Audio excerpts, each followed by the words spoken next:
ربنا الحاجة الوحيدة اللي قارن عبادته بيها هي بر الوالدين. صح. وقضى ربك ألا تعبدوا إلا إياه وبالوالدين إحسانا. انتوا تاج راسنا، انتوا الحياة اللي من غيركم مش بتبقى حياة. مفيش أمان من غير أم ولا أب. يعني إيه دنيا أنا أصحى وما لاقيش ماما جنبي؟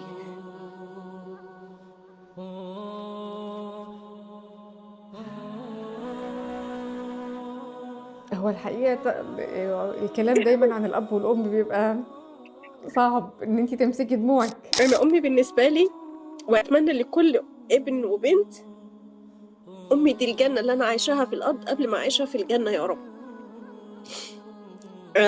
ربنا يخلّيها من لِك هنا يا أنا رب. باحب أسلِّم على كل الأمهات، على كل الآباء اللي عايشين في الدنيا.